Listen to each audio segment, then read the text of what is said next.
Yoma Daf. Today's email comes from Dr. Shamroth. He says, a few weeks ago, a man and his 4 sons came into my Meuchedet clinic to see me.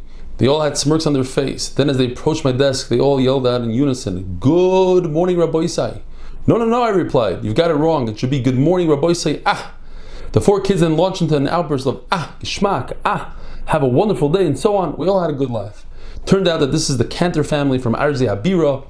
The father has been on Zoom since Pesachim and had seen me on Zoom. Clearly his 4 kids must have also been regular watchers since their rendition of the was perfect.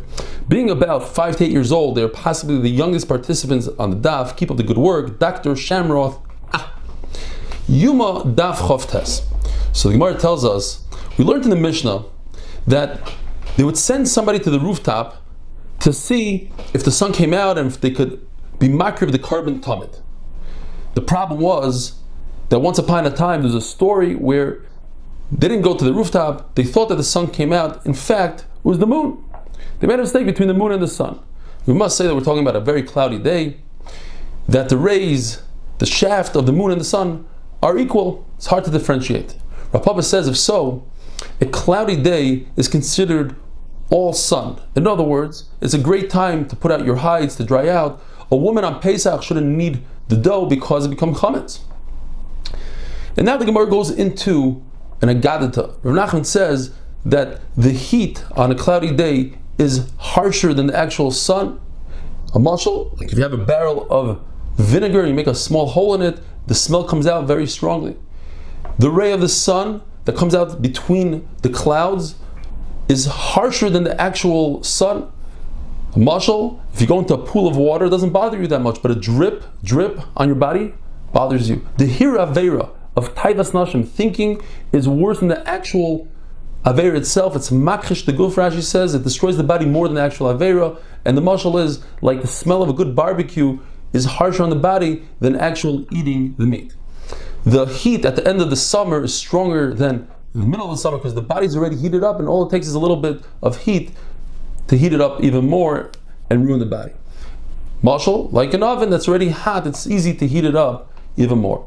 When a body has a fever in the winter, that means it's stronger than the summer because it has to heat up the body that much more because the body is cold. Like a mashal of a cold oven, it's hard to warm it up.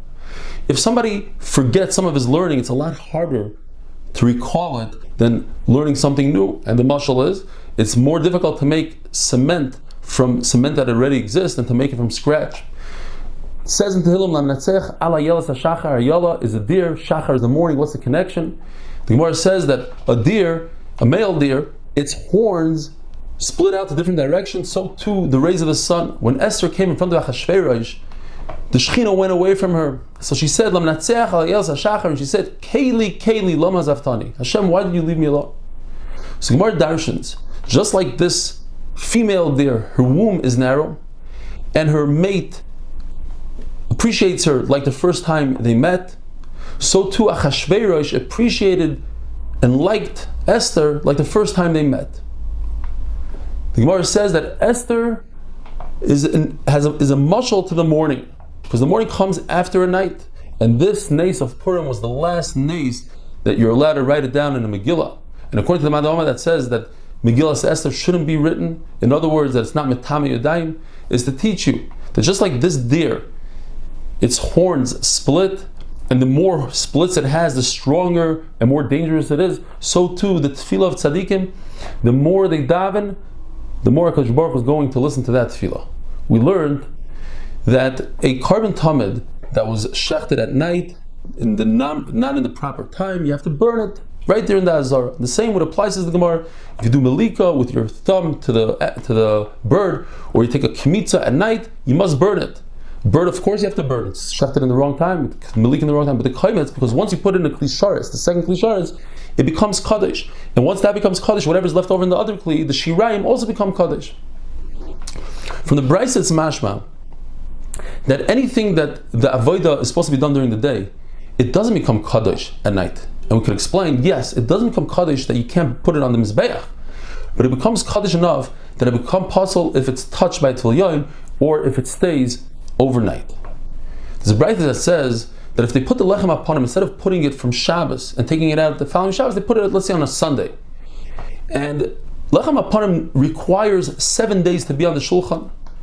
The levina, the 2 spoonfuls of frankincense, you put them on the mizbech, and that's matter the bread. If you put it on before it has 7 days, it passes the bread. So what do? You leave the bread in there until the following Shabbos. So you have more than 7 days. Because the halacha is that the bread can be on the shulchan for a very long time.